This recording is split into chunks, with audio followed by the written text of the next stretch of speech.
I know the supernatural is something that isn't supposed to happen, but it does happen.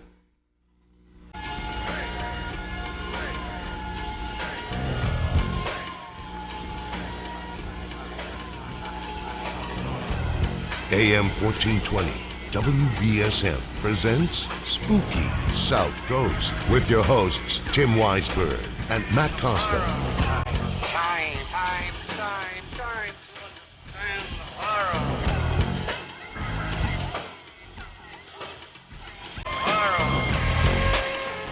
Good evening and welcome to Spooky South Coast. Tim Weisberg here, along with science advisor Matt Moniz. The silent assassin Matt Costa will probably be joining us a little bit later on. He's got that new work schedule, so we never know when he's going to be here with us on the program. But we do have a great show for you tonight. We're here to talk about the paranormal, as we are each and every Saturday night.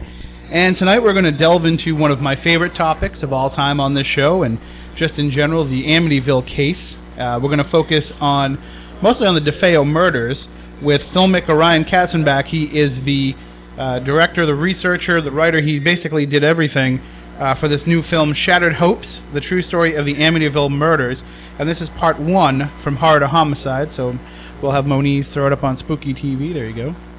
And basically, it's the first of three parts of all of Ryan's research. It's been a number of years that he's put into this. He'll talk with us about the journey from original concept to the film itself. And this part, like I said, From Horror to Homicide, it focuses on just the beginning stages of the whole Amityville case. And it talks about the DeFeo family, their family history, how they came to be so dysfunctional, and what might have led Ronnie Butch DeFeo Jr. to commit those murders. And we'll talk about all that with Ryan coming up in just a little bit. Amityville shows, of course, Matt Moniz, are always huge, I don't want to say ratings getters, but they're huge downloads and huge views, and it seems to be one of those topics that people just can't get enough of. Oh, I hear you. It's a story that everybody knows. That's why they like it, because it's familiar. And it's not a bad story either. No, and what impresses me about this film is that you can tell the extra research that Ryan did. I mean, there's a lot of information in here that you just haven't heard anywhere else when it comes to Amityville. So we'll get into all that with Ryan. I don't want to give away anything now, but there were just some surprises as I was watching the film that I was like, wow, I see. And one of the things that I really want to get into tonight is we didn't really touch upon it when we had Ryan on the show previously. I want to get into Ronnie Sr., Big Ronnie DeFeo, and he had a strange quirk with his personality. Aside from being an abusive father and husband, and probably being mobbed up and stealing from the mafia and all these things that we'll talk about later on, he had something interesting that we'll find out. There's some parallels, I think, and I've always said this, but there's some parallels, I think, between this case and the Lizzie Borden case, and this may be something that is a trend that results in a lot of these cases too. So I think I know where you're going. Well, we'll talk about some of that stuff and more. Actually, I just realized what it might be that you think that I'm thinking, but it's not. Yeah. I don't know if you want to let Costa in. He just pulled up. I can. He's still in the truck. But so we'll talk with Ryan in just a little bit. But before that, we've got some things that we're going to go over.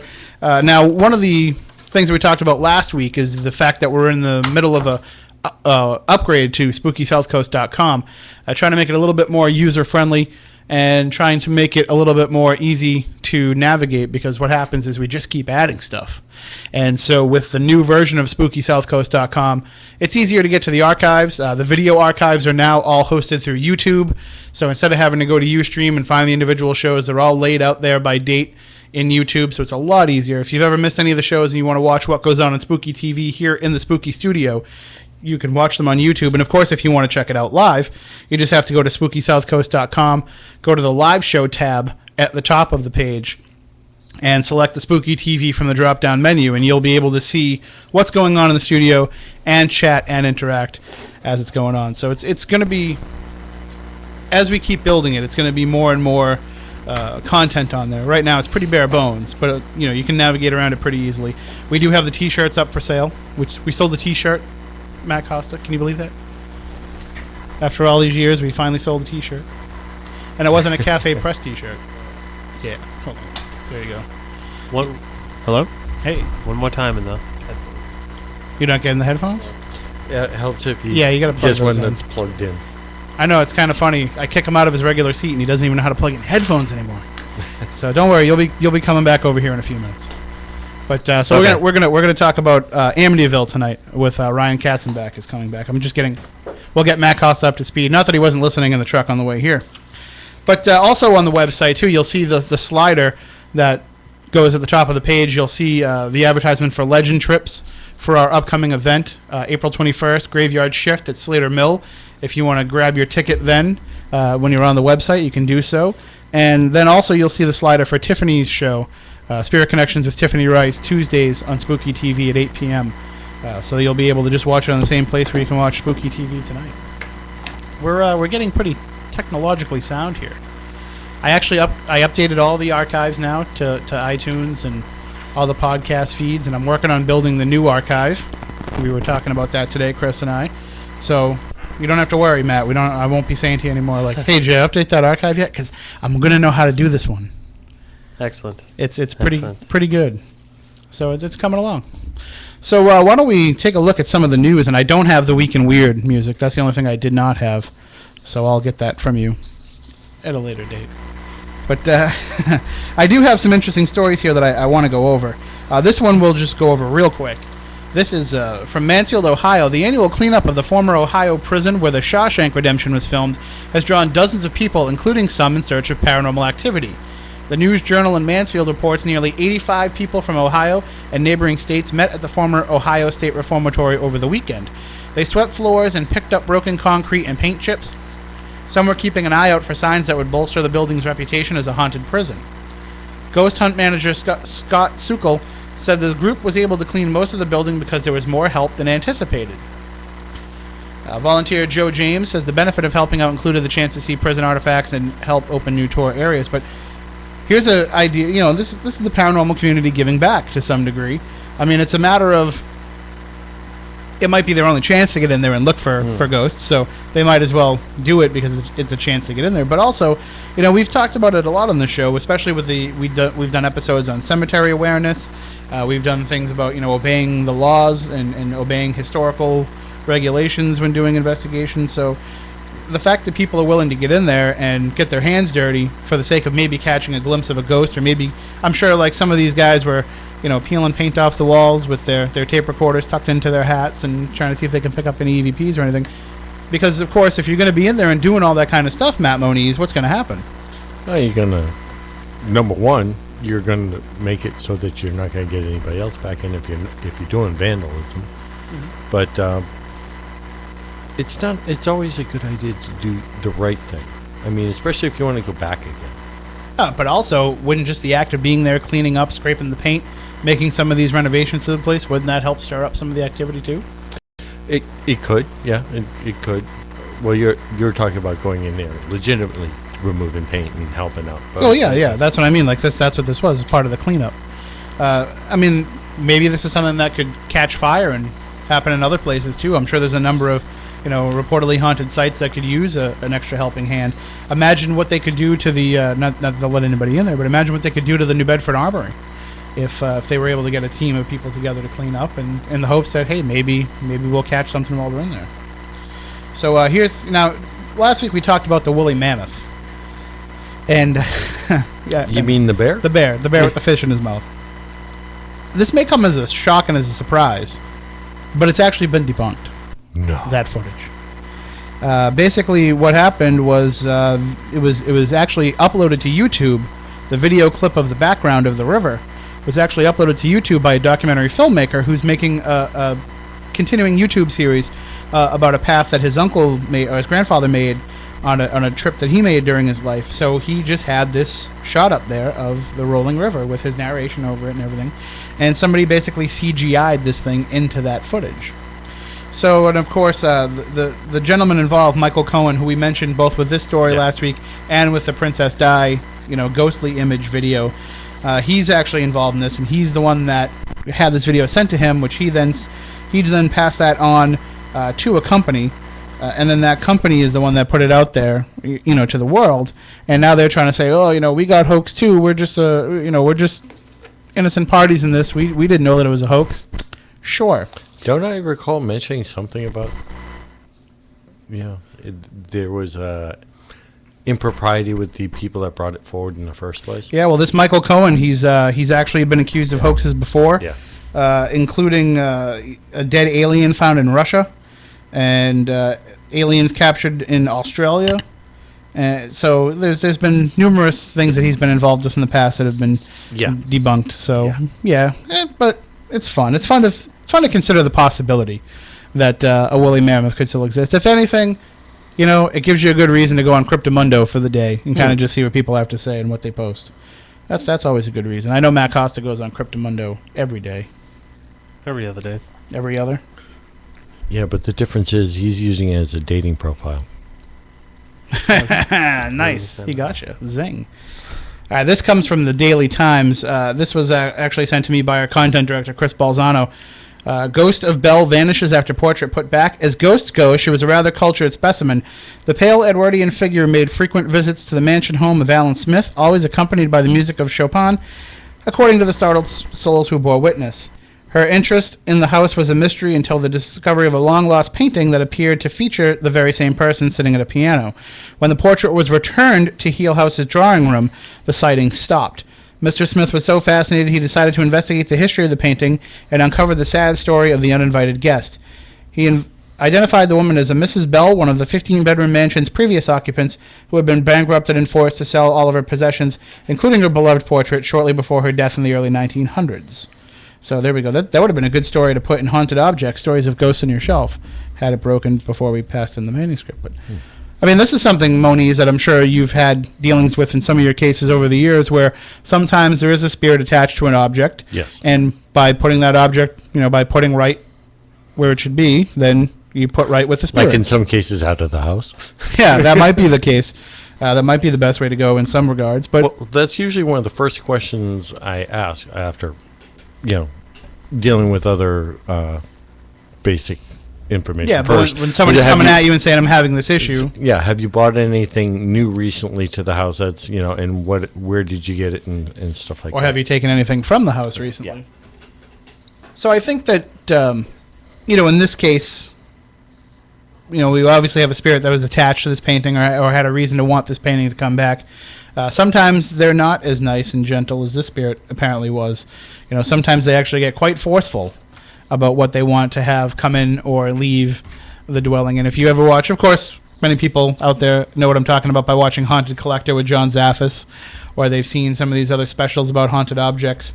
It can get pretty downright nasty. So, and of course, one of the nastiest cases that you'll hear about in the paranormal is the Amityville horror case, and we're going to be talking about that with Ryan Katzenbach. Matt Costa, I know that you haven't had a chance to see this movie. No. But I know that you were here when we talked about it last time, and if you remember, we talked about how it was going to be a pretty voluminous project with all the research Ryan had done. This is actually part 1 of 3 parts. It's going to be like a 6-hour documentary. Trilogy. Yes, a trilogy. And just some of the information that Ryan's been able to come up with, some of it isn't even in the film. He discovered it afterwards, or it didn't make it into the film. So if you go to the website, which is amityvillefilm.com, and it's linked up right on the slide at spookysouthcoast.com as well, you can go to the website and you can read some of these articles that he's written and some of these interviews that have been conducted after the filming was all done. And it's just amazing, just the reams of information that he's been able to come up with, when for years, this case was something that people kind of just accepted at face value and didn't bother to dig any further. So some of these stories, to me, are, the first time I'm hearing them, really in-depth Amityville scholars will debate a lot of this stuff. And, of course, it's based on the book The Night the DeFeos Died, which is written by Rick Osuna, which we've talked about Rick here in the past. There's been a lot of controversy with his work, especially in terms of Ronnie DeFeo, who is, still alive and still incarcerated. And he tends to disagree with a lot of what Rick Osuna writes about. And there was a lot of legal battles and all kinds of problems. And one of the people that is involved in that regard with Ronnie is Jackie Barrett, the psychic who has basically become Ronnie's confidant and helped him in prison and has been working with him on some projects. They wrote a book together, and they've done a television special together. And she's actually going to be on the show next week with Chris Balzano. I have to ask you, Matt Costa, do you know if you'll be here next week? I should be. Okay. At the beginning? Maybe. Okay. Well, if Possibly. If Spooky Southcoast doesn't come on the airwaves by 10:15, just keep checking back, because it's whenever they cut Matt Costa loose, he'll be here. And Chris Balzano will host. Jackie Barrett will be the guest, and it'll basically be, to some degree, there'll be some rebuttal of what we talk about tonight, because I know that Jackie has had some issues in the past with things that we've discussed with Ryan, and things that we've discussed with Christopher Quartino, formerly known as Christopher Lutz. So that makes for some good debate. Eventually, we have to get all of these interested parties on the show at the same time. Ooh. I know, that's very combustible. But I sent a message to Chris Quarantino earlier today and said, we're going to be talking with Ryan tonight. If you want to chime in, feel free. Let me know. So maybe he'll get in touch with us at some point during the night. But we'll be talking Amityville for the rest of the night. But before we do that, we do want to just take a quick moment and give best wishes to Grant Wilson in future endeavors with his announcement this week that he's leaving Ghost Hunters. And, of course, that's not a surprise. We all thought that's what it was. And we just can't say that because people are like, oh, you guys know them and you're privy to stuff. And so if we had said it, people would have ran with it, and then it would have been our fault. So best of luck to him, and I'm sure he's going to be way more involved than people are thinking he's going to be. He just won't be going through the rigorous filming schedule anymore, which you don't blame him. It takes a toll on somebody, and somebody's got outside interests, and you can kind of tell. Yeah, you just got family, you just got kids and stuff like that. Yeah, you can kind of tell when the wear of the road is taking its toll on somebody over the years, and it's just 8 years is a long time. It's a long time to be doing anything. I mean, we've been doing this show for 7 years, and I'm tired of it. I'm bored. I was thinking maybe next week we'd switch the format, and I think we'll do a cooking show over the radio. Paranormal cooking? Or No, just cooking, just straight cooking. We'll just do cooking over the radio. We'll show people over the radio what we're doing. Should work out great. How come nobody's ever thought of that before? All right, well, we're going to take a quick break. When we come back on the other side, we'll be joined by Ryan Katzenbach, who will talk with us about his film Shattered Hopes, the true story of the Amityville Murders, Part 1, from horror to homicide. So stay tuned. We'll be right back in just a few minutes. You're gonna have me do this by myself? Yeah. All right, we'll be right back in just a few minutes here on Spooky South Coast.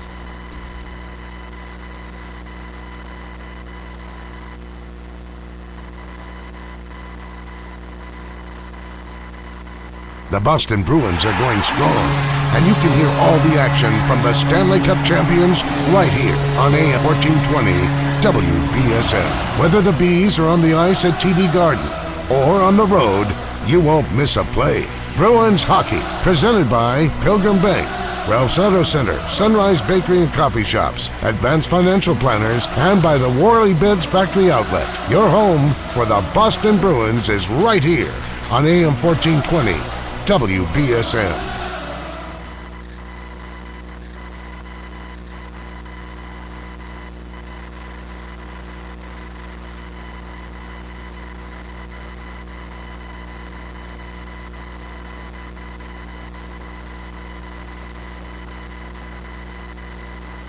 AM 1420 WBSM thinks our hardworking teachers should get the recognition they deserve. Most go above and beyond to see that area students receive the best possible education. We ask your help in paying tribute to those outstanding area teachers. Log on to WBSM.com and nominate a WBSM Bank 5 Teacher of the Month. Tell us why one teacher deserves this honor. Each month, we visit a classroom and present the award. The class wins a Domino's pizza party and tickets to Ocean's 18 Blacklight Mini Golf. And the teacher gets a special plaque from Dartmouth Gifts and Engraving, flowers from Treeland Nursery, a delicious cake from Cold Stone Creamery in Dartmouth, a gift card to A&A Jewelers, dinner compliments of Advanced Eye Centers, and a gift card to the Ruby Room. The Teacher of the Month with Bank 5 and AM 1420 WBSM. 7,000 high school students drop out every school day. That's one every 26 seconds. So here's a 26-second message of encouragement. Hey, I'm Matt. I know, sometimes you think no one cares if I finish high school, right? Well, I do. Me and thousands of people you've never even met. Okay, here's the thing. When you graduate, you have better opportunities to make more money, have a cool job, just have a better life. So the next time you need a little support, a little motivation, just know there are a whole lot of shoulders for you to lean on. So stay in school and graduate. Do you have 26 seconds to convince a student to stay at their desk? Now you can share your message of support at boostup.org. We can keep students in school. Visit boostup.org and take the first step. Brought to you by the U.S. Army and the Ad Council. Winter in New England can be absolutely beautiful, with many fun things to do, but there are those days when Old Man Winter makes it a challenge. That's where the WBSM Storm Center goes to work for you. We'll let you know what to expect and what's closed, canceled, or delayed when bad weather strikes. With the help of AccuWeather, Pete Braley and Neil White provide all the winter weather information you need. Storm Center, sponsored by ABC Disposal, by Fall River Ford, and by A&A Jewelers on AM 1420 WBSM.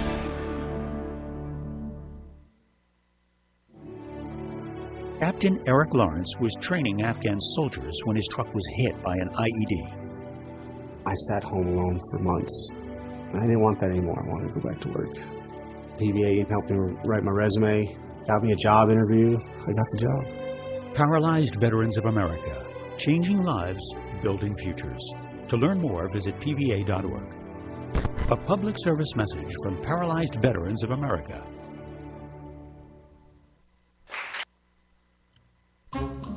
This is Jack Peterson with the latest featured animals up for adoption at the Forever Paws Animal Shelter at 300 Linwood Street in Fall River.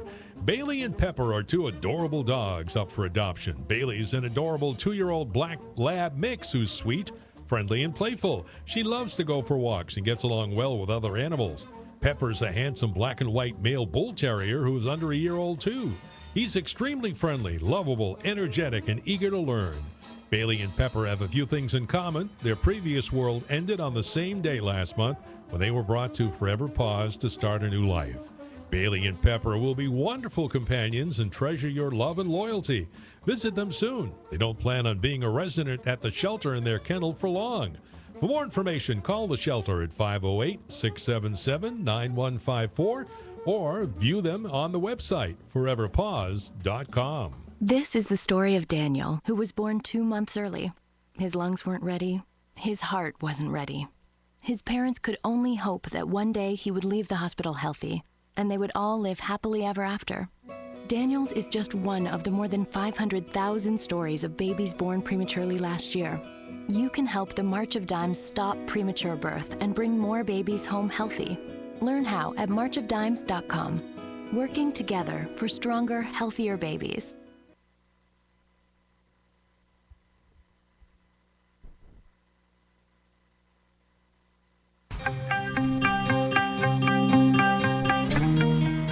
Turn on all your lights, lock the doors, and pull down the shades. Spooky Southcoast is back.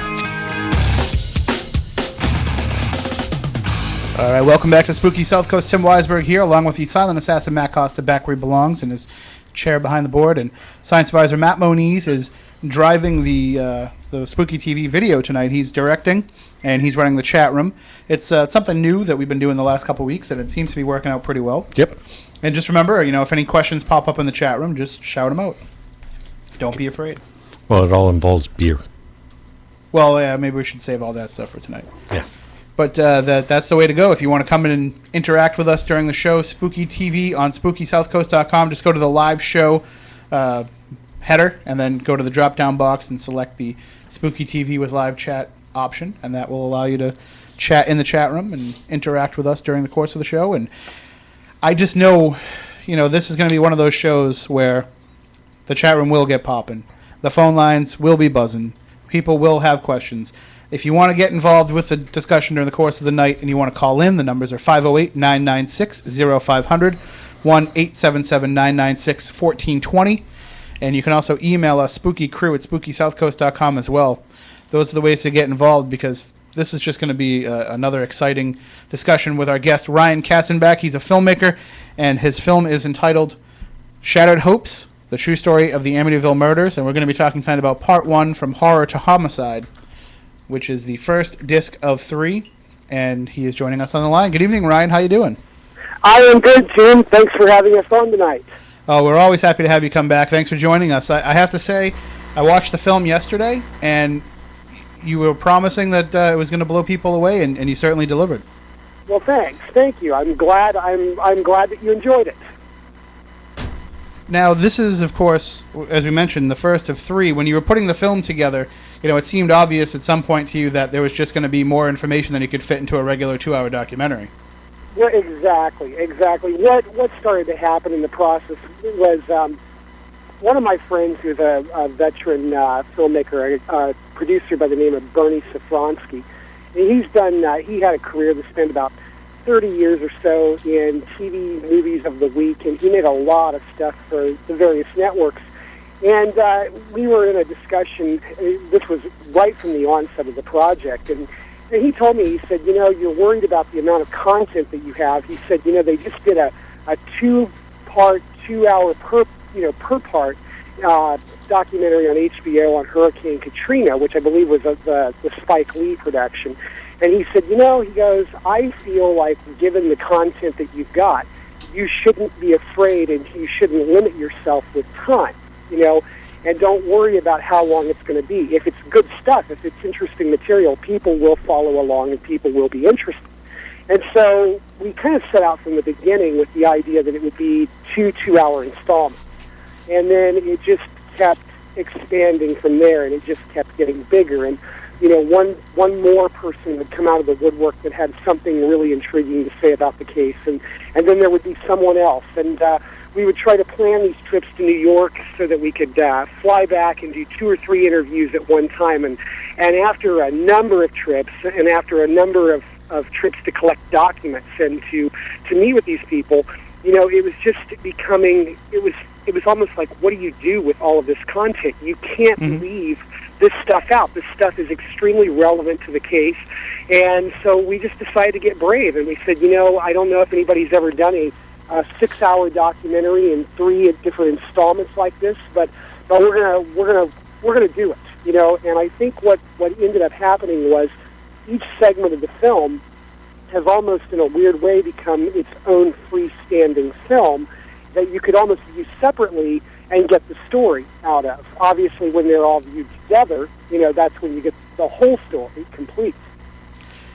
And when you are putting together a film of this magnitude, and you do have all that information, like you said, you don't want any of it to have to fall by the wayside, but you probably also found just some interesting little tidbits that might not make it into the film, but there's certainly on the website, Amityvillefilm.com, you have a lot of interesting information that's kind of, rides alongside saddle with the film. Right, exactly. And that's kind of, obviously, we have so much stuff that goes into the film that the website right now is kind of scant, and we add a little bit to it here and there and what have you. Once the film is fully out, then what I would like to see happen with it is I would like to see, a document archive, a library where people can go pull the PDF of these different documents that we've obtained. Obviously, there's a possibility in this day and age, given the web, where we can have outtakes and clips and a lot of material. And of course, we've been in discussion from the beginning that eventually this thing would end up in a box set with some additional discs that would contain, like you said, those tidbits that were relevant to the story or interesting, but yet they interrupted the pacing or the flow of the project, so they got dropped. And there's been a lot of those, interesting, but does it really advance the story along and move the story? Not really. But for the diehard enthusiasts out there that have followed the case for years and what have you, I think there's a lot of material that they will enjoy seeing.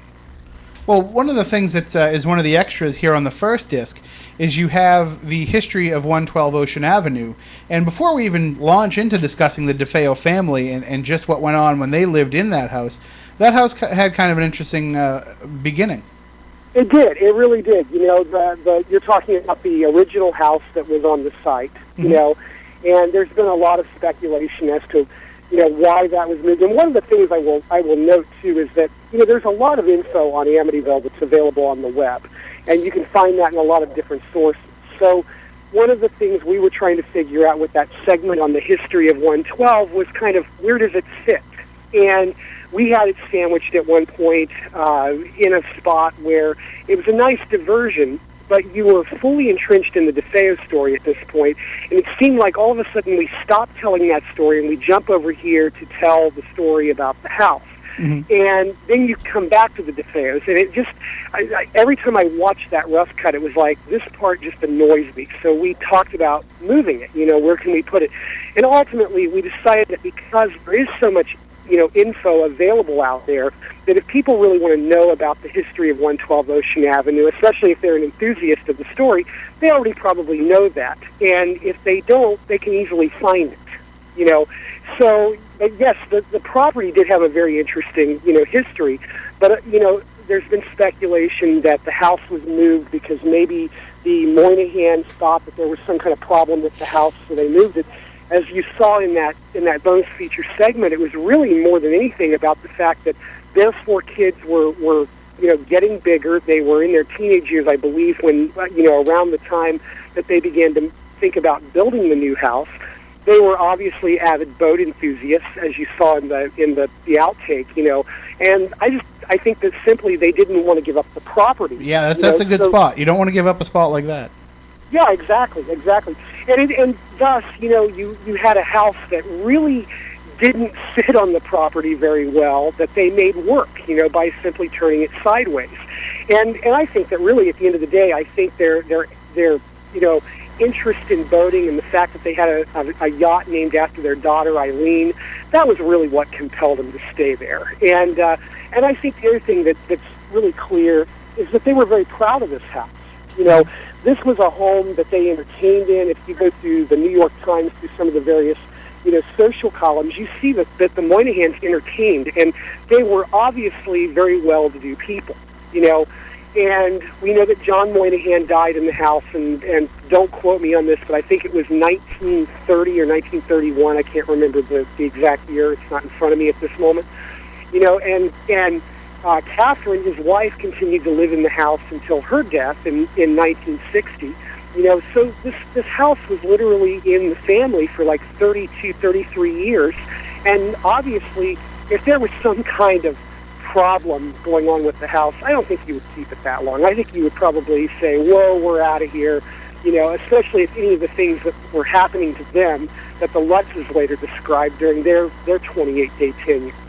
See, and it's interesting to me because, there are those legends and rumors that have popped up around the Amityville property, around the 112 Ocean Avenue property, of there being, a Native American chief being buried on the property, about there being rituals that took place on the property, and that it basically being a dark spot. And I'm sure in any of your research, nothing came up in that regard? We've never found anything. One of the things that we've always kind of tried to pursue to some degree was the Indians. Mm-hmm. And there's really just not a lot of information that is really available, from back in the 1500s, the 1600s, what have you, as to who was there. And I know that there's been some debate, and I think if I remember correctly, some litigation between the Indians and certain communities or villages, wherein they've wanted certain property. I haven't really gone really deep into this subject because I just always kind of felt that it was nonsense. But I think the Indians would have really very much liked to have proven that their tribes were on that property back then, because it would have given some real credence to them and to their position. And I just don't think that anything has ever really been uncovered that is concrete, that proves that it was or it wasn't. And the one thing that I will say that goes against them burying anyone, supposedly the site, obviously, as we've heard through the years, was a site where they left their dead, dying, sick, crazy, tribal members to die. Mm-hmm. Well, number one, the Indians took very good care of their own, and I don't think that that's completely inconsistent with what typically happens in any tribe when you explore that. And the second thing is I don't think they would bury him there because of how low and how shallow the water table is. And what I'm saying here is nothing that hasn't been said in probably 5 other documentaries on the subject. So I know Holzer spent a great deal of time, Hans Holzer spent a great deal of time, when this happened, and investigating the site and all that stuff. And he came up with some research that supposedly later disappeared from the record, which I don't think that's inconsistent with anything that I've seen about this case so far. So who can really say what did or did not go on before anything was built on that property? But what is pretty clear to me in talking to some of the various parties present, what is really clear to me is that nothing since has happened bad in that house. And you had Brian Wilson, who spent 13 years there and probably put in several $100,000 of his own money, investing it into the property and improving things like building a new foundation into the boathouse. And he made structural modifications inside, like knocking the wall out between the master bedroom and what would have been the TV room when the DeFeos owned it. So, I don't think you put a lot of money into something if you feel very uncomfortable there for any reason. Sure.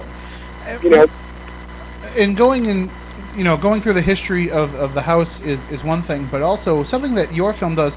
Normally when you see a documentary about the Amityville case and about the DeFeo murders, they always tend to start, the day of the murders. Nobody's ever really explored their lives before they got to that day. And in this film, you do a great job of picking up from the minute, Louise and Big Ronnie met, and through their courtship and just the strange dynamic that happened with their family right from the outside. Right, and there is, it's very hard, obviously the origins of this family is very hard to track. You have a family that's today, there are obviously some family members that are still alive, and they're very guarded, and they're very, very protective of that, because as Roger Nonowitz told me when I first approached him, he said, I've been approached by, I think his number was 12 or 13 producers over a 35, 36, 37-year period. And he told me, he said, and every one of them has come to me and said, I want to tell the truth. We're going to tell the truth. And in the end, none of them have. Mm-hmm. And he said he was very guarded of the story, and it took some talking before he became convinced, I think, that he was going to put his trust in us. And that goes back, Tim, to kind of the whole, one of the reasons why we decided that this project would be so linked was because I didn't want to spend time developing relationships with people and getting people to talk and then simply say to them after the film came out, well, we were concerned about our running time, so we left the bulk of your interview on the cutting room floor and no one will ever see it. I didn't feel that was fair to them.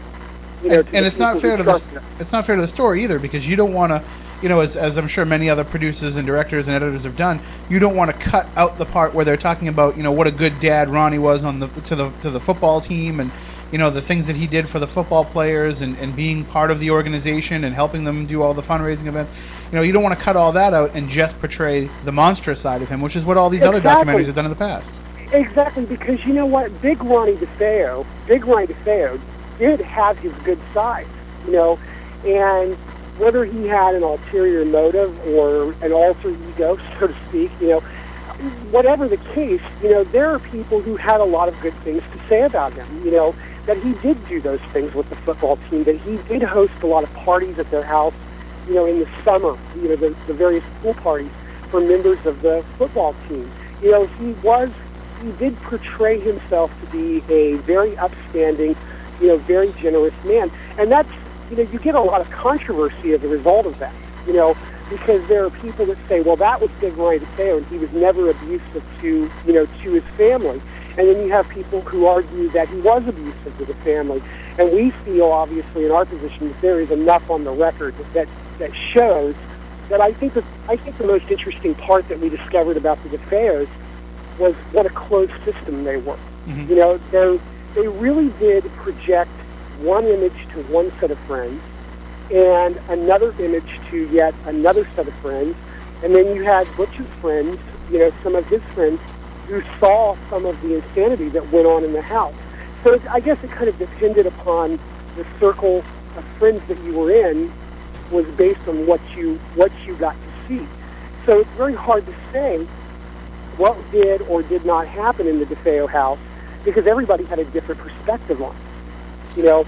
And unless you were there 24/7 every day of the week and you were a fly on the wall watching what went on, we can only speculate as to a lot of these things, but they seem to be true. Sure. Well, there's a question in the chat room that asks, basically, does it matter what good he did if he turned out to be a monster? And the point of example is, what good did Hitler's good deeds do when he eventually turned out the way he did? Well, I think the answer to that question, it's a very good question.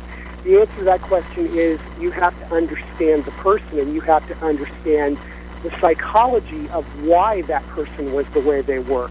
And I don't think that Big Ronnie was this horrible monster because of the fact that he was born that way, or the fact that he just came to be that way. There were a lot of, I think, as you guys saw in the film, there were a lot of mitigating circumstances.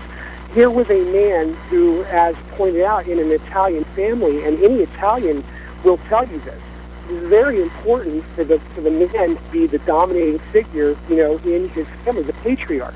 And everything that his wife and children have is attributed to his hard work. And in this particular case, you know, you had Briganti, who was Louise DeFeo's father, in here, and he provided them with their house. He provided them with their cars. He provided Big Ronnie with his job. And I think that would be very hard on any you know, self-respecting man, especially an Italian. And I'm not trying to be stereotypical or anything like that when I say that, but I think that really probably warped his view of himself and made him very insecure. And that if he had any tendencies towards violence, you know, that's what caused that stuff to rise to the surface. And I don't know if that's a good answer to that question or not, but I do think you have to understand the whole person. Yes. You know, before you can judge him and say he was good or he was bad. You're trying to say he's trying to overcompensate for not doing what he should for his family? Either that, or it could be the pressure too, right, Ryan? It could have been just the pressure of having to deal with. I mean, it wasn't like he was treated with a whole lot of respect from Mike Briganti either. Right. Well, that's kind of the impression that you get. You know, is that you know, I think Mike knew what was going on in the house, and Mike, you know, there was not much Mike could do about the situation. So I'm sure that Mike took it out on Big Ronnie any way that he probably could. Not realizing, of course, he was probably making it worse. He was making it worse, sure. I mean, I think the whole picture that I think we project in part one is that this was really a pressure cooker, and it's really not surprising that what happened, okay, because it was going to come to a head. It's like my forensic psychologist, Dr. Hickey and Dr. Puckett, said in the film, or maybe they didn't say it in the film, and they say it somewhere else in one of the other parts. You know, eventually, a situation like this, no matter the outcome, 9 out of 10 times, when you have this kind of insanity and this kind of ongoing domestic abuse for a prolonged period of time, eventually it is going to end in some horrific and violent act.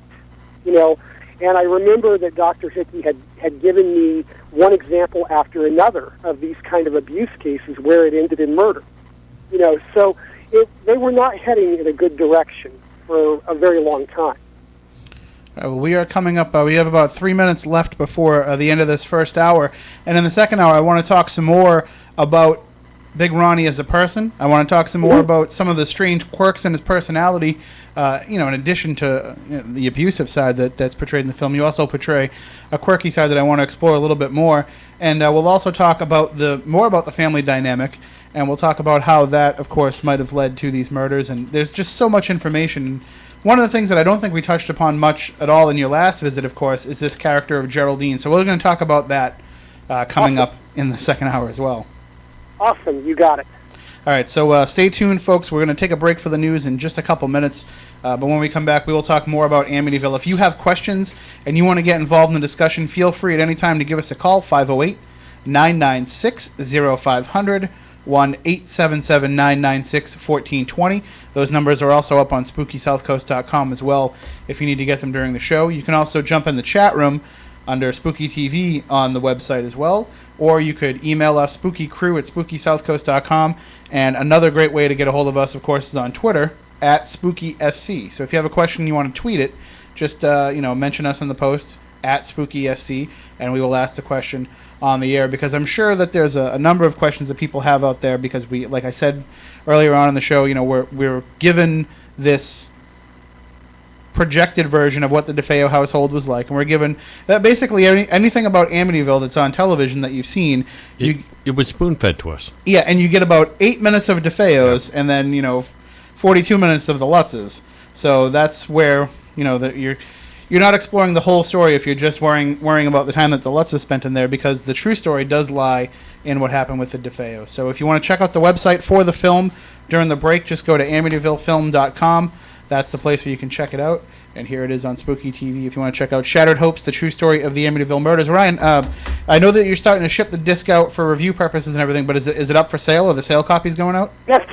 Yes. It is available at Amazon.com, and it is available on our website under if they go to obviously just the index, the welcome page, and they can click right on the DVD, and it'll take them to our online store. Excellent. How much is it?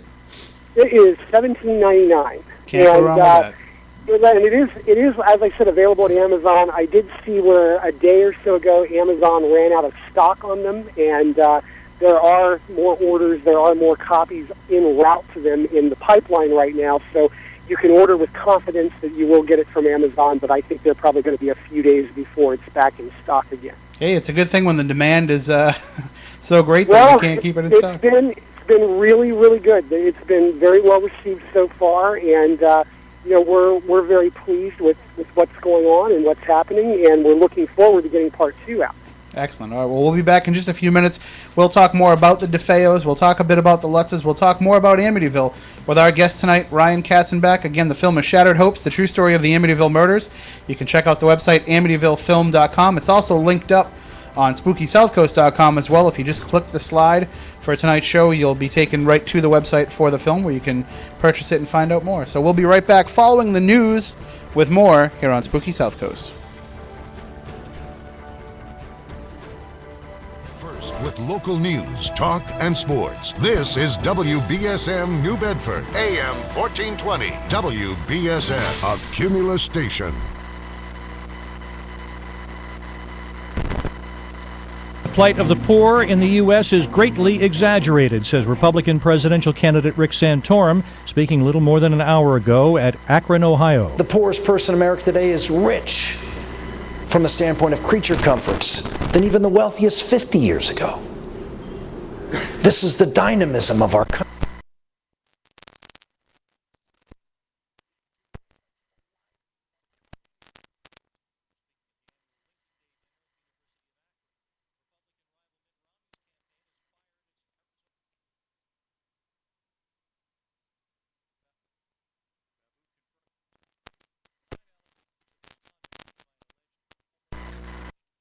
Put it around even when I was a candidate for sheriff.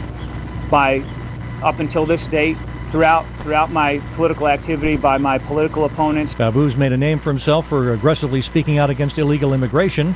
The alleged ex-lover of his making the allegations that he denies is identified only as Jose, a Mexican. Romney a few hours ago was back in Salt Lake City, where 10 years ago he headed up the Winter Olympics, but Romney's coming under new criticism. And what Romney calls one of his greatest accomplishments. My leadership helped save the Olympics from scandal. Romney touts that often, but he doesn't talk about what his now supporter, John McCain, was saying more than a decade ago. That's outrageous, Mr. President, and it's a disgrace. Nearly half the cost.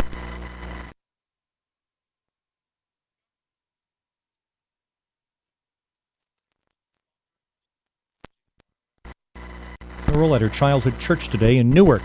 Houston's co-star in the movie The Bodyguard, Kevin Costner. Whitney, if you could hear me now, I would tell you, you weren't just good enough. You were great. Many celebrities at that funeral. You're listening to ABC News. Save today on your next mattress at Sam's Club or samsclub.com. Right now, for a limited time, get a Serta Eurotop Queen mattress and box spring set featuring a cashmere blend cover, only $398. Hurry in and take advantage of this special buy because it's only available while quantities last. It's one of the many amazing values Sam's Club offers, like Serta Twin mattresses, starting at $99.87. For added convenience, ask about having your mattress delivered. Additional fees for delivery. Sam's Club. Savings made simple. One thing I've learned on my journey to help save people money on car insurance is that folks across the country like convenience. And what could be more convenient than visiting geico.com, where you can manage your policy, pay your bill online, just about anything you need. And it's open 24/7. It's kind of like popping into the ultimate convenience store. Except we save people money. And we don't have beef jerky. For a free rate quote, visit geico.com to see how much you could save. Geico, 15 minutes could save you 15% or more on car insurance. Fire officials investigate this morning's fast-moving house fire at a multifamily house that killed 4 people, all who appeared to be children or teenagers. Firefighters were called to the home in Rochester, New York, because some garbage burning outside. But ABC's Adam Chodak in Rochester says that when they got there, they saw another fire burning. They say it got so hot inside that the fire actually tore through the fire hose. It then flashed, and they weren't able to get to the second floor. They say it was just one big ball of fire. They say 4 kids perished. We're not sure of the ages, but the fire chief says that they were teenagers or younger. 3 meals a day are what more schools around the U.S. are serving students in addition to breakfast and lunch. Many have begun offering dinner to students enrolled in after-school child care or tutoring programs. The students they're teaching don't want any preaching on these shuttle buses in Ohio. Toledo's best music. University of Toledo officials are turning down the volume and switching the station to a non-offensive FM in all campus shuttle buses after a student complained that a far-right Christian political channel was blaring from the radio of one vehicle non-stop. Drivers are now being given one station, Star 1055, which college officials say plays workplace-type music and helpful weather info. In a letter to the university's president, the student said the bus had become a mobile proselytizing unit. Joan Bennett, ABC News. This is ABC News. Mortgages should be illegal because you're getting robbed every month. With a typical $200,000 30-year mortgage, you'll end up paying over $400,000 after interest. Hi, I'm John Commuta, creator of the Transforming Debt into Wealth system. My proven system can eliminate your mortgage and all your debts. Let me send you a powerful free CD. For your free CD, call 1-800-618-4001. 1-800-618-4001. 1-800-618-4001. Chuck Sievertson, ABC News. Ranger Station, Ranger speaking. Yeah, hi. I'd like to report a bear sighting. Location. In the woods, just outside of town. Oh, not surprising. You've got your home. Bears have theirs. Yeah, but see, this wasn't just any bear. This bear was wearing jeans and a hat, as in a Smokey Bear. Jeans and a hat. That's definitely Smokey. What exactly did he have to say? Well, we were about to head home, after having a bonfire. Oh, I can guess where this is going. Right. See, Smokey told me the fire wasn't actually out. He said if it's too hot to touch, it's too hot to leave. That's true. Did you know that 9 out of 10 wildfires are caused by humans? That means 9 out of 10 wildfires can be prevented. Wow, no kidding? I'm a forest ranger. We never kid. Sorry. that was a joke. Oh. If you see someone in danger of starting a wildfire, step in and make a difference, because 9 out of 10 wildfires are caused by humans. Brought to you by Smokey Bear, the U.S. Forest Service, your state forester, and the Ad Council. Learn more at smokeybear.com. Only you can prevent wildfires.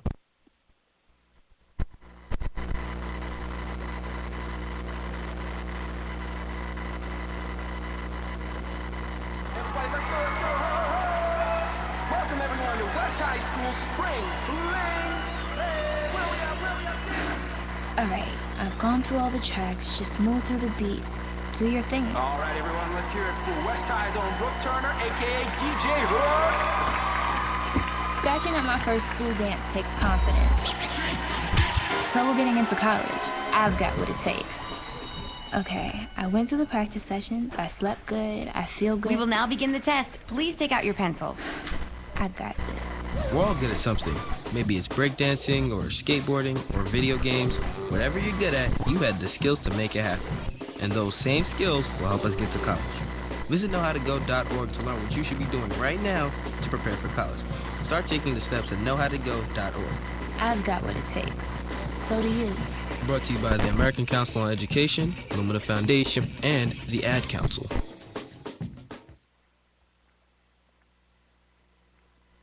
Major League Baseball players are getting in on the action. Hi, I'm Michael Young. I'm Chris Young. I'm Carlos Pena, and we're getting in on the action. Thousands of high school students across the country are getting in on the action by volunteering in their communities. Action teams of high school students are joining Volunteers of America and Major League Baseball players to help train and inspire the next generation of volunteers. It's easy to start an action team at your school, so you too can get in on the action. Are you in? Log on to actionteam.org. Are you in? The MIH Radio Hour, where they make it happen. What's happening around town with the arts, music, and social media?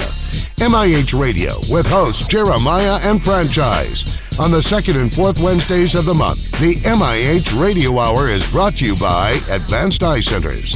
Advanced Eye Centers, focused on your results. The MIH Radio Hour. Hear it on the second and fourth Wednesday of every month at 1 p.m.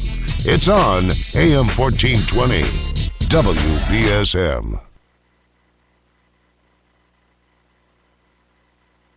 Before your next medical appointment, write down any questions you have, with the most important ones first, and make a list of every medication you take, even over-the-counter medicines and vitamins, and bring it with you.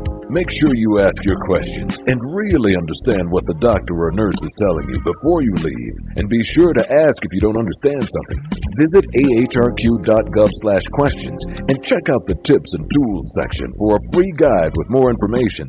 A message from the U.S. Department of Health and Human Services. Scam artists are trying to trick seniors into giving them their Medicare number. I heard that. This happened to my friend. A man came to her door wanting to sign her up for the new Medicare program. Well, when she got her Medicare summary notice, it was full of charges for services she hadn't received. So I did something about it. I joined the Senior Medicare Patrol, where I teach others to protect their Medicare numbers, review statements to spot false charges, and report fraud. Call 800-892-0890 or visit stopmedicarefraud.gov. What I am about to say will shake the very foundation of every medical precept you hold dear. We have entered the realm of the supernatural. Turn on all your lights, lock the doors, and pull down the shades. Spooky Southcoast is back. All right, welcome back. Hour number 2 of the show. Tim Weisberg here, along with the silent assassin Matt Costa and science advisor Matt Moniz. And Matt, the chat room is jumping and buzzing on Spooky TV. Yeah, it seems to be moving along pretty good. Definitely pretty good. The usual suspects in there. Absolutely. Well, we say hi to everybody in the chat room, and if you're not involved with it, just go to SpookySouthcoast.com, click on the live show heading, and in the drop-down box, select Spooky TV with live chat, and that's the place to go and hang out. Every Saturday night during the show, every Tuesday night during Spirit Connections with Tiffany Rice, that's where you can interact and get involved with both programs. So we're excited tonight because we're talking about Amityville, one of our favorite topics to cover, and next week, we'll also be talking some more Amityville. We're going to be at our Legend Trips event, Dead of Winter 2012, with the Lizzie Boyden Bed and Breakfast. Myself and Matt Moniz. Matt Costa is going to be here. As we said, the start time may be adjusted a little bit depending on his work schedule, so just stay tuned. And also, our content director and good friend and my hero, Chris Balzano, will be here as the host. Well, he won't be here because he lives far away, but we're going to bring him in over Skype, and he's going to be hosting the show. And the guest will be Jackie Barrett, the psychic who we've had on before, talking about the Amityville case. And of course, she is working with Ronnie DeFeo on some projects, and they've formed a close friendship between the two of them, and she's gotten Ronnie's side of things. So there'll probably be some degree of rebuttal, Ryan, about what we're talking about tonight with Jackie next week. I would fully expect. I was saying at the beginning of the show that someday I would love to have the opportunity to get yourself, Jackie, and Christopher Corratino all on at the same time, but I don't know how that would work. It would probably be a pretty interesting show. I'm sure somewhere in that mix there's probably, restraining orders and things like that. Well, actually, I've talked to Jackie, and I respect Jackie's work, and I don't necessarily agree with the findings, and I don't think that she agrees with mine, but I mean, there's a mutual respect. There's no I wouldn't call there's no animosity. Sure. Or anything there. We just like to fuel the flames of controversy wherever we can. Sure. Hey, you know what? It gets people listening. It gets people watching, and that's what it's all about. And well, one of the things that we were talking about that we alluded to a little bit in the first hour was this other side of Big Ronnie DeFeo's personality, and this was something that I'd never really heard of until the film. I mean, I'd heard that he was a religious man, and I've heard that he had some religious fervor to a degree. But in the film, you talk about how apparently he felt that he had a direct line to Saint Joseph, and that he could talk to him directly, and that at some point, he also believed that he talked to God, and this was something that he spoke to other people about. Oh yeah. He was very vocal about that. I was rather surprised at in hearing the stories and hearing the accounts. I was very surprised as to just how kind of out there some of his claims were. And I know you had mentioned Geraldine earlier, and Geraldine was one who had told us a lot of these stories. And then when you begin to hear them from the people who really didn't know them very well and were part of, in some cases, their daily lives, it was amazing to me how much it matched up perfectly, detail for detail. And the very first thing that I found interesting was the story about the origin of how Big Ronnie became religious, because over the years we've been spoon-fed a completely different version of events. The official version states that that in the middle of a horrific argument that wherein Big Ronnie was being physically abusive to Louise and possibly the kids supposedly ran up and told Butch, Mommy's killing Dad, or Daddy's killing Mommy. You need to do something. So Butch grabs his 22 or shotgun or whatever it was off the wall and goes down and tells his father, I can't take any more of this. You're dead. And pulls the trigger on this loaded gun, and the gun jams and doesn't go off. So he pulls the trigger a second time, and the gun jams. And supposedly, this is how Big Ronnie suddenly found religion. He thought that this was a miracle, that he was chosen, that he had been saved from certain death at the hands of his son, and that was when he found religion. But the reality of it is it's far less dramatic than that, in that, he had gone up to St. Joseph's Oratory in Montreal, Canada, and had visited and later recounted to the Gantacanos that while he was there, something came over him and he felt something, that he had never felt before. And upon returning home, he read about Brother Andre, who actually started building the oratory, and he became friends at that point with Father Roger Garreau, who was the guy that we discussed in our film that was, he developed a strong friendship with, and they went back multiple times, and Garreau even came down to their house. So I think that the origin of this gun being put to Big Ronnie's head and Butch pulling the trigger, I think there's just a lot of bravado to that story, and I don't think there's any basis for it at all. And the story seems to have been conjured when Butch was trying to make a run at insanity during the trial. This was a story that he had told one of the psychologists, I believe that it may have been Harold Zolan. And so through talking to the people who knew the DeFeos and knew them well, you kind of start to knock the edges of the I guess I want to say the legend. You start to reveal that there was pieces of truth within it, but now the real truth begins to emerge, and it wasn't nearly as fantastic as what it's painted to be. See, and the fact that if the true version of his religious experience happened outside of the house, that matters to me as a paranormal guy, because I'm looking at this house, and we alluded to it earlier in the program.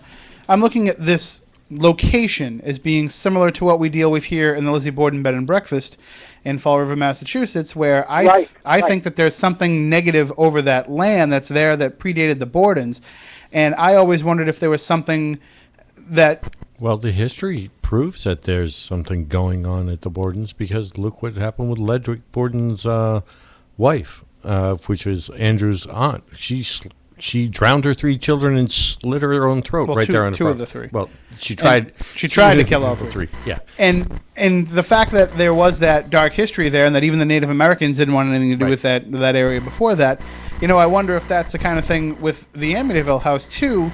And then that led me to believe, when I'm watching the film, about this, religious fervor, that he's actually speaking to these religious icons, that maybe it's not. Maybe it's those forces within the house manipulating him, no differently than Butch claimed, a figure handed him the shotgun, or Right. George Lutz claimed that, something was telling him to kill his family. Oh. Right. Well, Alex Holzer and I have talked at length about, and she presents it in the film. She kind of comes in to present kind of really the only paranormal aspect in part 3 that we really delve into when she talks about her father's research and stuff like that. And she kind of strikes a nice balance between what we're saying about the Lutzes and what she has to say about the property itself. And, I don't entirely not subscribe to the idea that if there was something bad going on in the house, it could have been tied straight to the DeFeos, okay? Given all of the negative, energy that was going on in the house at that time between them. But I think that whatever it was, if there was indeed something, I think that it was more of on a case-by-case basis. I think it was tied more to the DeFeos and the negativity of what went on than it was anything else. And it wasn't about the property, and it really wasn't about the house as much as them, I guess I want to say, sort of conjuring it. But again, I'm not necessarily convinced. I don't believe that there ever was any supernatural influence. I think that the family themselves were, from a psychological point of view, were just hell-bent on their own destruction. Well, yeah, I do think that, there's... Anytime that somebody's claiming, making these kind of claims, I always tend to wonder if it's the darker side that's trying to manipulate them. And this family was definitely ripe for that kind of manipulation because they already had that built-in dysfunction. And that's something there's no doubt about that. And that's something the negative entities will feed on and will further. That's definitely one of the cases. Now, you mentioned Geraldine, and we mentioned her before, and I think we should kind of tell people who she was, because this, to me, is one of the most controversial aspects of it. And I want to find out exactly what the process has been between yourself and Rick Osuna, who wrote The Night the DeFeos Died, about, it's been verified then that Geraldine DeFeo actually was married to Butch DeFeo? Well, there's no verification that we can find in terms of a marriage license or in terms of anything that puts her right there. But the thing about Geraldine that is well, to back up and to give you the background, Geraldine came forward about 11 years ago, 12 years ago, when Rick Osuna he was working as a producer on a History Channel documentary on the History's Mysteries, segments that were produced on the Amityville. And at that time, she came forward because Butch had coerced her and told her, that he was under the understanding that Rick Osuna had the crime scene photos. And up until this point, no one had obtained the crime scene photos. They were very scant, they were very few and far between, and they were very hard to get. And Rick had managed to get the full set of them. And Butch DeFeo became very upset because there were certain photos. There is a photo in existence of Louise DeFeo after she's been turned over in the bed and photographed, that her nightgown is hiked up over her waistline. And Butch was furious. He told Jerry, you get a hold of Rick Osuna, you tell him if he uses that photo or they use that photo, which obviously they wouldn't, I'm going to sue, blah, blah, blah, blah, blah. And so that's when Jerry called Rick. She had done a couple of other things to try and I guess bait him into talking to her or whatever, but she finally called him, and she was calling him, as you saw in the film, to read him the riot act, and, this is all a hoax, this is all a sham. And that is, of course, how Rick and Geraldine became, compadres on the Night of the DeFeo stuff.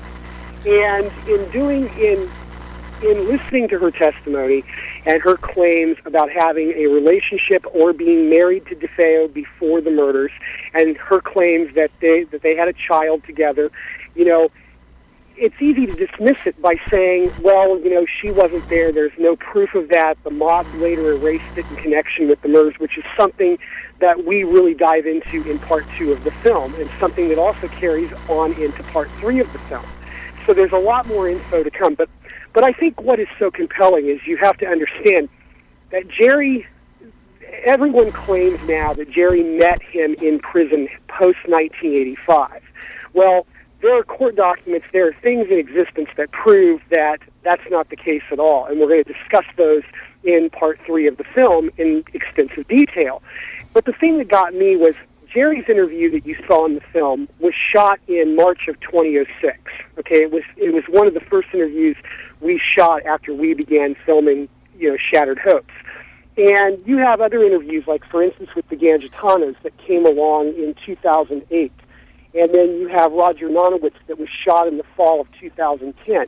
And the thing that is so interesting to me about Geraldine's account is that when you lay it together with the Nonowitz account and you lay it together with what the Gangitanos had to say, they all match up spot on, detail for detail. Jerry was the first one who had told us about this Catholic priest that was, as she said, was basically milking Big Ronnie DeFeo for money under the premise that the second coming of Christ was at hand and was going to be coming in the next decade or so, and that when Christ came back, according to Geraldine, what this priest was telling Big Ronnie, he would need resources, he would need money, to do his ministry around the world.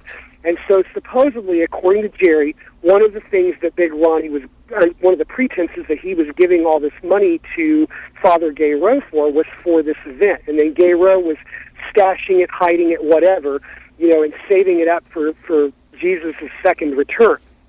Whether that's true, we didn't include it in the film because I have no way of proving that, and I ask a lot of questions about that, and no one knew specifically whether that was true or not, But the thing, as I said, that gets me is how well her details match up detail for detail for detail with the people who were there.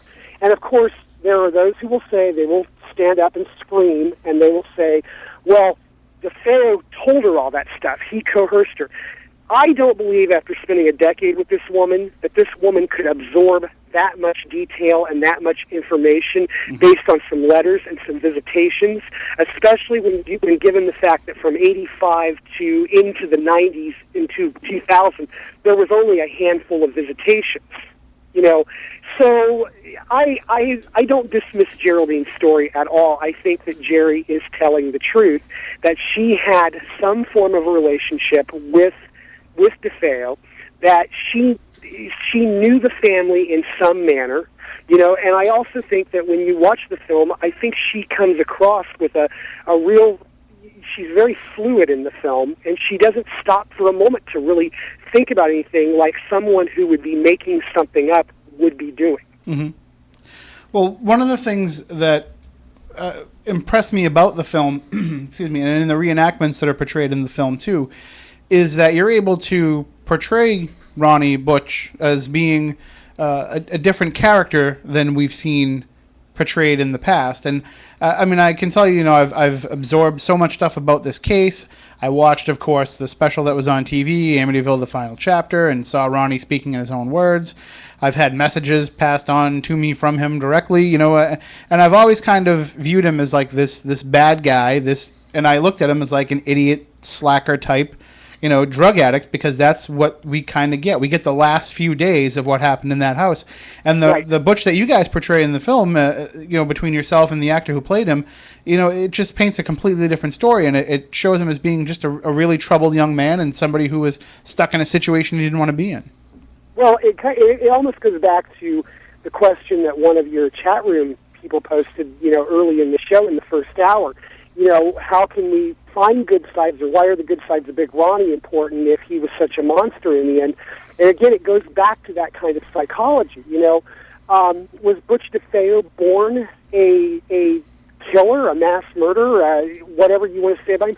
I don't think so. Okay, and to make, the comparison to Hitler, when you go back, obviously I won't disagree for a second that Hitler was a monster, okay, but I understand in reading stuff about Hitler that there was a lot of issues in his childhood and a lot of issues that probably contributed to what he became, okay, and that doesn't justify what he did, and the decisions that Ronnie DeFeo made cannot be justified either. At the end of the day, Ronnie DeFeo could have simply walked away. Okay, he could have got in his car, drove off in the dead of night, and gone someplace else and started his life all over again. I'll even go you one better. I mean, if he reached the point where he thought that something had to be done as drastic as he did, he kind of only really needed to take care of his father, and he didn't have to slaughter the rest of the family. That's exactly the point. I mean, his decisions. I am sympathetic of Butch in a number of ways because I do feel that Butch was a victim in this family dynamic and in the way that things worked. But that does not mean that he's not where he belongs today. I was going to say, you're all missing the third option. He could have just put one bullet in himself. Well, and that's a viable option. I mean, it's but you cannot, to me, you cannot just simply paint this guy as this one-dimensional character, that he was a drug user, that he was rotten to the core, that he was bad. You have to ask the question, how did he get there? Okay? You had a father who was being, oh crap, I can't think of the word. You had a father that was basically, being demasculated by his father-in-law. Okay, and I believe Big Ronnie was in turn doing it to his own son, and compensating for the behavior that he was being subjected to. That's why he gave him the cars, the money. He gave him a boat when he was 15 years old.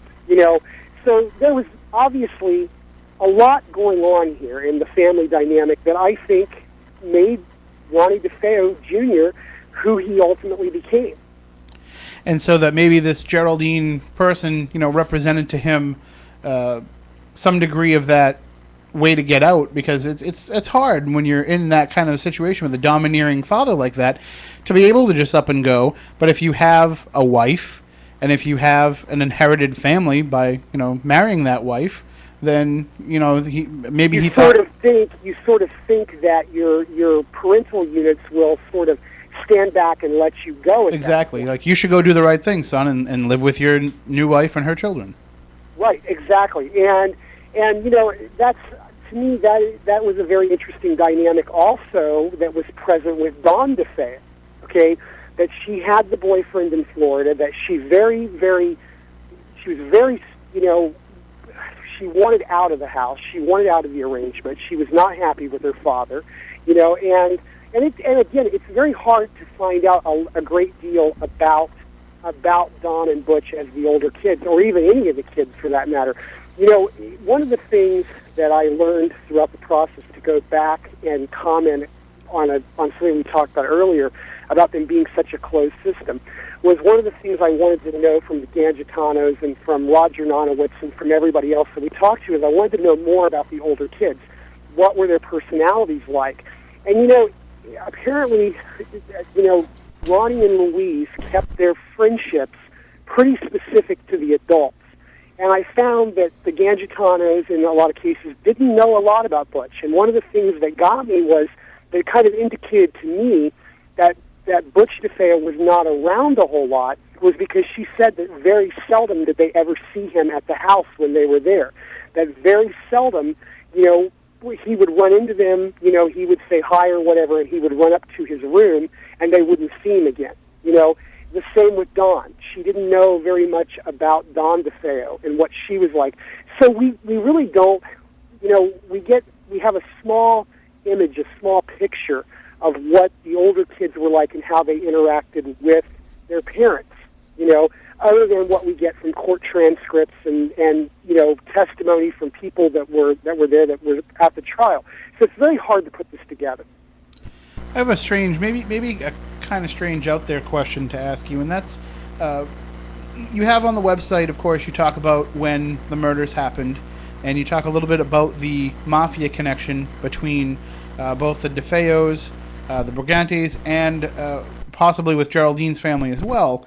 And you talk about how the grandfather, DeFeo, comes into the house after the murders and immediately calls the mobbed up uncle to come in and, kind of, apprise him of the situation of what went on.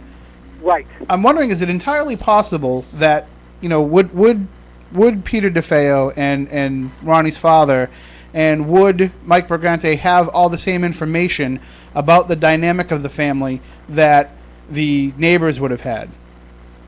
I think so. As far as them knowing, like, I'll give you for instance of one of the neighbors who lived, like, he was a doctor. He lived 2 doors down from them, and he was on his way on the night of the discovery of the body. He was on his way to the train station to pick someone up, I do believe, and he passed by right at the moment that Butch was banging on the fender of the car and yelling, "I'm not going back in that house again." And one of his other friends, whoever it was, whether it was Kelsey or whoever, was standing there, and they were all yelling back and forth at each other. And the doctor drove by, and the police asked them at that point, he said, "Didn't that strike you as being kind of odd, like maybe this might be a situation that you should stop and inquire what's going on?" And the neighbor said at that point, "No, this was pretty much ordinary, commonplace, event for Ocean Avenue. Someone was basically always fighting and out in the front yard, and there was always this huge public display going on." So the neighbors very clearly knew that this was kind of a house of insanity.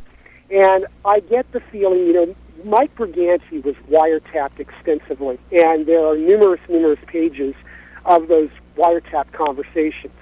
And Mike maintained an ongoing relationship with Peter DeFeo, and he talked to Pete regularly, and there was a lot of discussion about the insanity that went on in that house. And so I think that everybody in the circle knew, and I think that Mike and Pete DeFeo probably knew more than what any of the neighbors actually knew. Well, that leads to my next question, and this might be something, of course, that you want to save for part 2 or 3, but I'm sure it's out there in Rick Asuna's book and in other media. But what is Geraldine's view of what happened? Does she think that Ronnie committed the murders? Jerry's view through the years has always been, she wants to believe everything that he says, and she has obviously. But he changes what he says so much. No, yeah, she's carried the torch, for this. She's the one that got Rick involved, which hence got me involved. And so I think she does have a very sympathetic view of Butch, and I think that she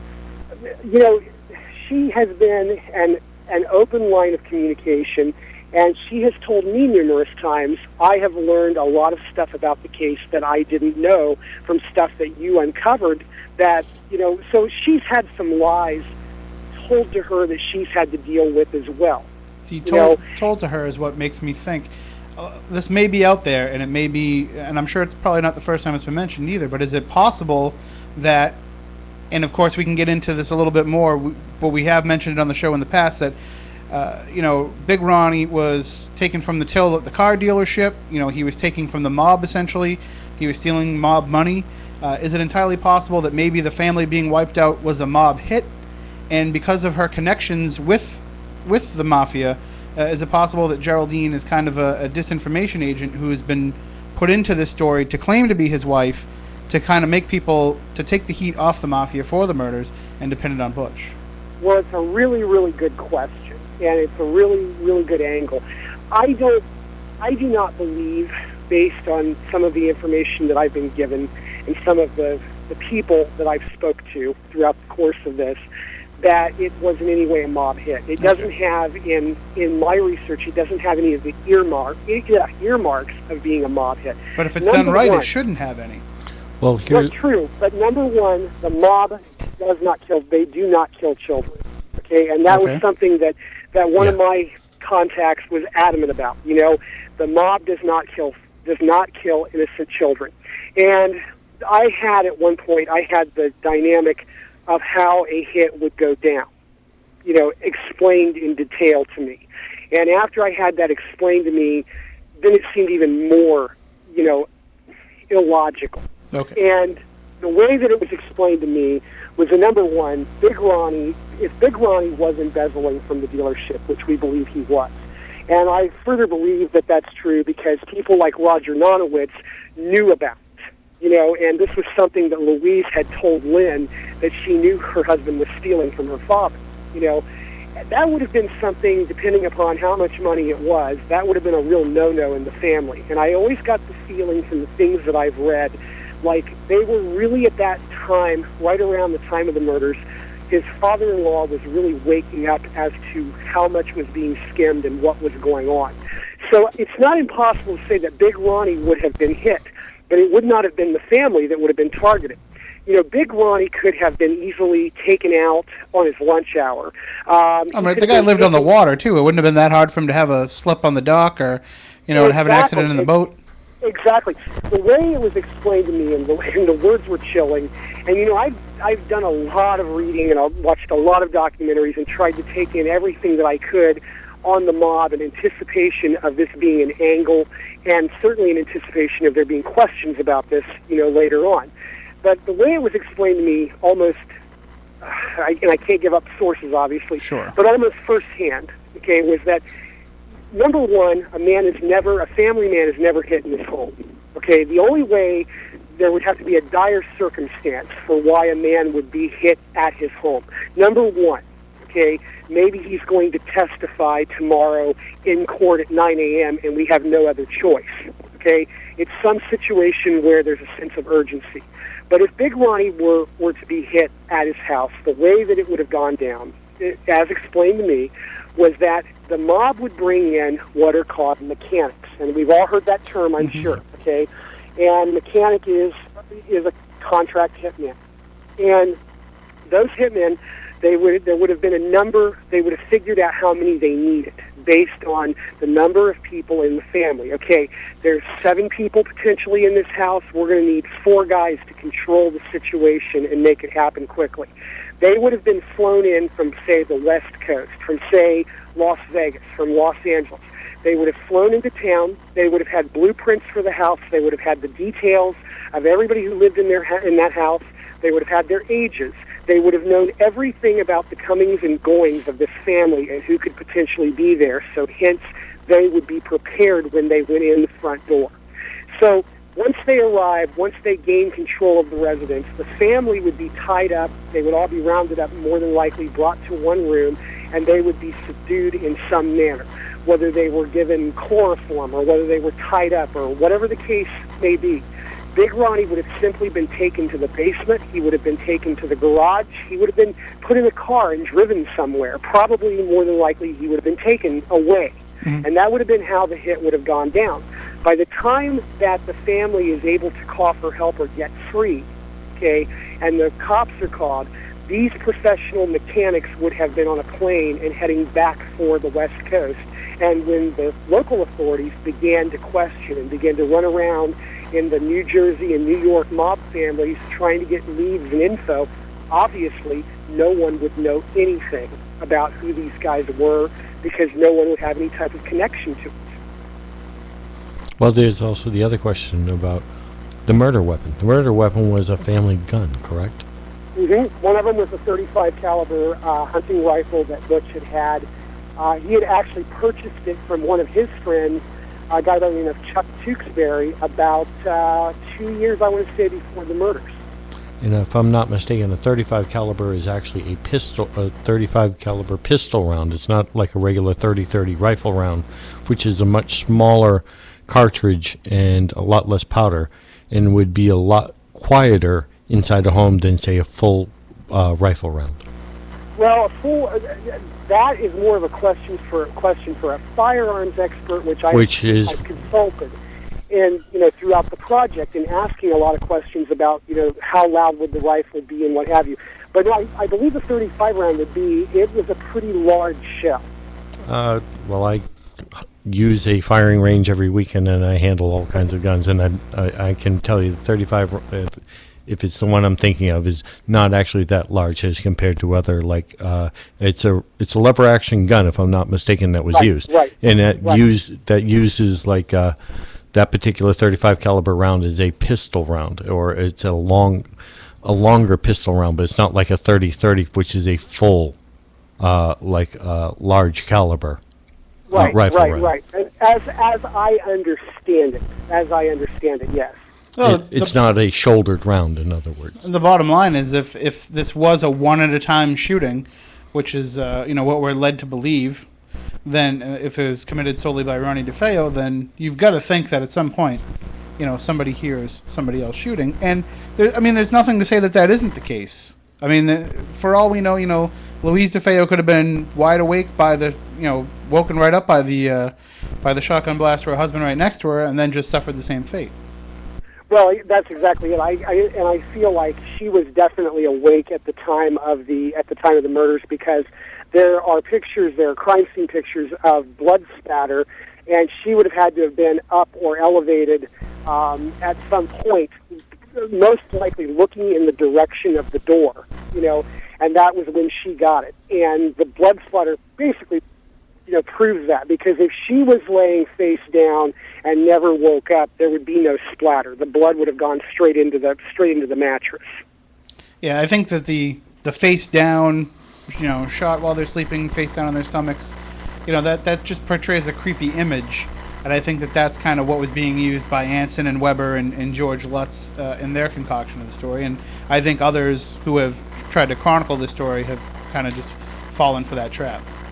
Well, exactly. The thing about it is that when you really get into the story, and you really start looking at the finite details, and you start really, and first off, I'm not patting myself on the back like this, but we've had a great production team on this film, and we had a great producer named Dale Bleckman, who spent a lot of time in Long Island collecting documentation and collecting stuff for us. There's a lot of stuff that I believe that we have that I don't believe anybody else has ever seen. And one of the things that you can't say this or that happens, and it happens specifically, unless you have all of the documents and all of the materials to be able to analyze all of them and put them all under the microscope. Mm-hmm. And one of the frustrations of this story lies in the fact that Butch DeFeo has told so many insane versions of what happened. Yeah. And therefore there's a lot to have to wade through and a lot of facts to have to, you have to sift through it almost like you're panning for gold, and you're trying to find the little flakes that flake out that are actually gold. That's what really happened, versus the sand that he's mixed in with everything that kind of dilutes it. Okay, but then the other frustrating element of it on the other side is the fact that law enforcement, I will tell you straight up, has not been honest and forthcoming about this case at all. Okay, this case is botched. Okay, Gerard Sullivan's prosecution of the case was botched. Gerard Sullivan's book was botched. Okay, and after you've got all the documents in your hand, you can begin to then lay it down and compare it. You begin to see just how botched this whole story is. Well, was it botched by ineptitude, or was it botched intentionally? I would say, based on what I've seen, I would say a good degree of both. Okay, but I think it becomes evident by the time you get through part 2 and by the time you get into part 3 that there was a lot of stuff going on. There's so many contradictions. There's so many different things that were going on. I don't believe, for instance, they say that Suffolk police claim that the box for the .35 rifle, which is what ultimately made them consider Butch a suspect, they claim that box was found around 2:30 a.m. in his room. There's a huge problem with that, and it revealed itself in the documents that we got about a year ago from Suffolk County. Okay, you've got one of the lead investigators who says that at 7:45 he left the house and transported Bobby Kelsky and Ronald DeFeo to the first precinct, where they began questioning him. However, at roughly 8:15, when they arrived at the precinct and began this questioning, 9 minutes later, this same detective is at the DeFeo house, okay, and he is getting the pronouncements of each victim as being dead from the medical examiner. Now, it is physically impossible for him to be at the first precinct at this time and at the DeFeo house. So you begin to question, what does that mean? And there's a lot of implications in what that means. So there's a lot of material, a lot of stuff coming in part 2 that is going to be, I think, very eye-opening, and it's going to demonstrate that there was a lot happening on all sides that a lot of people didn't know about. Well, we do have a point of clarification question that came in over email at spookycrew@spookysouthcoast.com.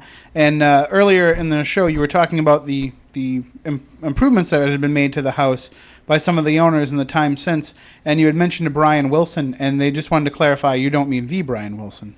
No, not the Beach Boys, Brian Wilson. Because that would have been a strange connection, considering his connection, with Manson and with the Tate murders and all that kind of stuff. Yes, indeed. I get that question whenever you mention Brian Wilson. I almost want to just incorporate in my answer not the Beach Boys Brian Wilson, but another Brian Wilson. I think Brian, the one that owned the Amityville house, I think he might have been an attorney or something along those lines. Now, the house, of course, was up for sale a few years ago. I had a grand plan of wanting to buy it and turning it into a bed and breakfast a la Lizzie Borden's, but I couldn't seem to get any investors behind it. Was it? I know that it sold for significantly less than what it went on the market for, but was it purchased by a private family to use as a private residence? Yes. It was purchased by. You asked me this question too fast. Their last name is D'Antonio. And they are local Amityville people. I want to say I think he might have been a teacher, and he was, I know, active in the historical society and what have you. And they picked it up. The house was listed originally for $1.15 million, and then it was actually purchased, I think, by them for right at about $950,000. And I had actually I had heard a rumor too that some of the neighbors in the area had been considering pooling their money together to buy the house to basically keep it from continuing to be, such a tourist destination. But there's nothing you can do. I mean, even changing the famous, eye windows hasn't really stopped people from being able to figure out where it is. Well, exactly. I mean, it's not hard to figure it out when you look at a picture from 1974 and then you walk by the house. I've always asked myself that question too, as to why. I've always wondered why, like, the village of Amityville didn't just buy the property and just off the house.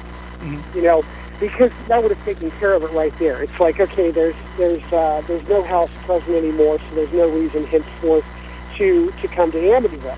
Well, and that's why, because everybody that comes to look at the house stops and fills up the gas tank, buys a cheeseburger, grabs a T-shirt. Sure. I've always said that, Amityville.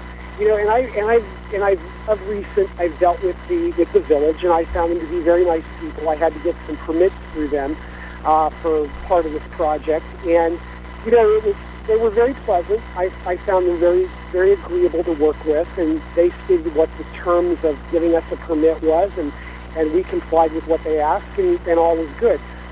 But at the same time, let us remember that they do make revenue off of this, and that they're I can't tell you how many thousands of dollars I've probably spent in the course of all the trips back and forth. You stop, number one, you stay in local hotels. You buy local meals. You do fill your tank up with gas. You stop and you buy expendables like tape and stuff like that from the local camera shop. So there is obviously benefits to this story to them. Although I will say that I'm sure, like, when the remake came out and you had added protection and security and policing on Ocean Avenue to prevent people from, approaching the house, I'm sure that's also a tremendous cost. But I would think that Amityville's probably made money off this deal. And I still keep the offer out there, and you can, if you ever speak to the D'Antonios, you can pass it on. Whatever they want is how much I'm willing to pay to spend the night in the house. But I get asked all the time, would you live there? And I would answer that yes, I would, except I've been in California for way too long, and the very first winter that we had would probably kill me.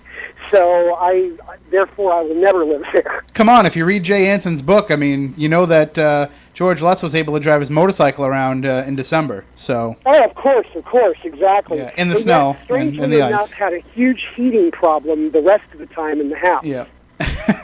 That's where I began scratching my head at some of the illogical nature of the book. But one of the questions that I do have, though, is, and this is kind of just a technical question, I guess. If he was a filmmaker, were you able to get all the principal photography shot from the house before they changed the windows? Because you have the original windows in those shots. Well, that is actually, the house that is in our film is actually a model that we built. Oh, wow. Yeah, we built the full house. At a 50, it's at a 50%, it's at a half scale. And then we used some various cinematographer tricks to basically make it look bigger than what it did by over-cranking the frame rate. And it worked very well. And so what you're seeing is actually a model. We dressed the house to look just like what the DeFeo house, looked like in 1974. We got all of those shots that we wanted with the High Hope sign and with our actors and with everybody else and everything else that we wanted. And then what we did was we then went back and we painted the house, and we painted it from the black and white to a tan color with the black trim, and that of course represents pre-DeFeo and post-DeFeo years. Mm-hmm. And then of course we were also able to shoot some footage in Amityville of the real house, which will come to play later on in the film. So we were able to represent the house, I think, fairly well. So even though it's 50% scale of the original house, I'm not going to give you 50% of whatever I would pay the D'Antonios to spend a night in your version of the house. Well, while I am disappointed, I will note that our house is no longer in existence. Oh, that's our house. We had constructed it, built it, filmed it. It took us about 7 months because of really, really rotten weather in California last year. We've lost something like 2 months of production time on it just because of rain. And we got it done, and we had to tear it down. We had actually offered it to the Museum of Crime and Punishment in Washington, D.C., and we were talking to Janine over there, who is their curator, and there was a great deal of interest on their part about dismantling it and trucking it to Washington, D.C., and putting it back together in the museum and creating like a DeFeo display. Oh, wow. Such a famous case. The biggest problem is that it just came down to room. Nobody had room for the thing because at 50% scale, at half scale, the thing was still like 18 foot tall at its chimney. And it's too bad, though, that you just hadn't held on to it for a little bit longer, because now there's these new Amityville films that are supposedly in production that I'm sure would have, jumped on the chance to have that. I mean, unless they still have the Hollywood soundstage version of it still around somewhere. Well, in all reality, Tim, that's what the interesting part of our decision was we felt that because this was something special to our film, we didn't want it appearing in anybody else's film, and so because everybody asks me, well, why didn't you sell it? You could have put that on eBay and somebody would have bought that. And I tell them, I want this to be special to Shattered. I want this to be something that is unique to our film and our film only. And I was afraid that if we sold it, it would end up in other productions, just like you mentioned. Well, good call. So it kind of became proprietary to us at that point. And I feel good about that decision. I feel like, it was definitely the biggest work of art that I've ever done. And it turned out well, and now there's, I think, a few pieces of it still left floating around here somewhere. you must have one of the windows, like in your own garage or something, right? Oh, we kept the quarter moons. The quarter moons will stay with us forever, and what I'm actually doing with them is we're going to turn those into picture frames so that we can hang them in the office. Nice. Well, we have about 3 or 4 minutes left in the show, but you've mentioned that Part 2 and Part 3 are in the works. Do you have any kind of a timetable for when they'll be released? Well, it's funny because I'm taking literally a break from editing right now to do the show, and so when I hang up, I'll go back to the editing process. 2 right now, if I had to say, if I had to put a percentage on it, I would say that 2 is definitely in a freestanding rough cut. It's in a really good place. We plan to be back in scoring and mastering by the 1st of March, the latest, having locked the content down. And we're shooting for sometime in April for a release of 2. Excellent. And then we're thinking that 3 is probably going to hit sometime, maybe late May, but probably more than likely late June. Excellent. Well, we'll want you to come back and join us as they come out and talk about each part with us more in depth. Absolutely. Anytime. It's always my pleasure to be on the show. And when they all come out together, when they're all released, you had mentioned that you had thought about a box set. Is there a chance that you will put them all together as one collectible for people? Well, we're definitely talking about that. It's definitely always been on the radar screen because it would be nice to do a lot of featurettes, on the making of the film and some of the different aspects. And we thought it would be cool also to maybe offer certain interviews, completely unabridged, because there was roughly, by the time it was said and done, we ended up with something like 135 tapes connected to this project that are interview tapes or reenactment tapes or, footage of the house kind of thing, of our model. And so we thought we had enough material that it would be really nice to give the diehard enthusiasts, 2 to maybe 3 hours worth of additional content, because we know they would enjoy that. Excellent. Well, and I can't wait for part 2 because you left part 1 off at just the right cliffhanger moment. The film is called Shattered Hopes, the true story of the Amityville Murders. Part 1, From Horror to Homicide, is out now. You can get it from AmityvilleFilm.com and from Amazon.com. And, of course, that's linked up right on the front page of SpookySouthCoast.com. Ryan Katzenbach, thank you so much for joining us, and we look forward to having you coming back real soon. I look forward to it, too. You guys do very well. You too. All right, get back to editing. I will. Bye-bye. Bye-bye. All right, that does it for tonight's show. We will be back next week.